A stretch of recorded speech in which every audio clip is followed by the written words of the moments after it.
ഒരു കുട്ടി തറയിലൂടെ ഉരുണ്ടുപോകുന്ന ഒരു കുപ്പിയുടെ അടപ്പ് കണ്ടു. അതെടുക്കാൻ അവൻ കുനിഞ്ഞപ്പോൾ അടപ്പ് പെട്ടെന്ന് അപ്രത്യക്ഷമായി. അതേ നിമിഷം ട്രെയിൻ പെട്ടെന്ന് വേഗത കൂട്ടി. ട്രെയിനിന്റെ വേഗത കൂടിയതുകൊണ്ട് എല്ലാ യാത്രക്കാരും ഓരോരുത്തരെ താഴെ വീണു. എല്ലാവർക്കും ബോധം തിരികെ വന്നപ്പോൾ ട്രെയിൻ പാളം തെറ്റിയതായി അവർ കണ്ടു.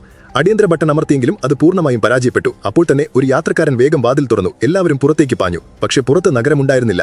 പകരം ഒരു ഇടതൂർന്ന വനമായിരുന്നു. മരങ്ങൾ എത്ര ഉയരമുള്ളതായിരുന്നു എന്ന് വെച്ചാൽ മുകളിലേക്ക് നോക്കിയാൽ കഴുത്തു വേദനിക്കും. എന്നിട്ടും മുകൾ ഭാഗം കാണാൻ കഴിയില്ല. അവർ സഹായത്തിനെ വിളിക്കാൻ ശ്രമിച്ചു. പക്ഷേ ആരുടെയും ഫോണിൽ സിഗ്നൽ ഉണ്ടായിരുന്നില്ല. ഫയർ ഫൈറ്റർ യൂട്ടോ സത്യം കണ്ടെത്താൻ തീരുമാനിച്ചു. പ്രൊഫസർമാരായ ലിസയും മൈക്കും അവനോടൊപ്പം ചേർന്നു. മൂവരും ഒരു ഇരുണ്ട തുരങ്കത്തിലേക്ക് പ്രവേശിച്ചു. അതേസമയം ട്രെയിൻ ഡ്രൈവർ ഞെട്ടി. ട്രെയിനിന്റെ ഒരു കോച്ച് മുഴുവനായും കാണാതായിരുന്നു. അത് കണ്ടെത്താൻ ഒരു രക്ഷാപ്രവർത്തന സംഘത്തെ ഉടൻ തന്നെ അയച്ചു. അവിടെ യൂട്ടോയുടെ ടീം ദൂരെ ഒരു തിളങ്ങുന്ന പ്രകാശം കണ്ടു. അവർ വേഗം അതിലേക്ക് നീങ്ങി. അതേസമയം രക്ഷാപ്രവർത്തന സംഘവും അതേ പ്രകാശം കണ്ടു. അവരും ഓടാൻ തുടങ്ങി. എന്നാൽ അപ്പോൾ തന്നെ രക്ഷാപ്രവർത്തന സംഘം തങ്ങളുടെ അതേ രൂപത്തിലുള്ള മറ്റൊരു സംഘം മുന്നിൽ നിൽക്കുന്നത് കണ്ടു. അതേസമയം യൂട്ടോയും ലിസയും തുരങ്കത്തിൽ നിന്ന് പുറത്തിറങ്ങിയപ്പോൾ അവർ കണ്ടത് വിജനമായ പാറക്കെട്ടുകൾ നിറഞ്ഞ ഒരു വയൽ മാത്രമാണ്. കൂടുതൽ നന്നായി കാണാൻ അവർ ഒരു ഉയർന്ന സ്ഥലത്ത് കയറി. പക്ഷേ അവിടെ നിന്ന് അവർക്ക് എല്ലാ ദിശകളിലും പരന്നു കിടക്കുന്ന ഒരു അനന്തമായ മരുഭൂമി വ്യക്തമായി കാണാമായിരുന്നു.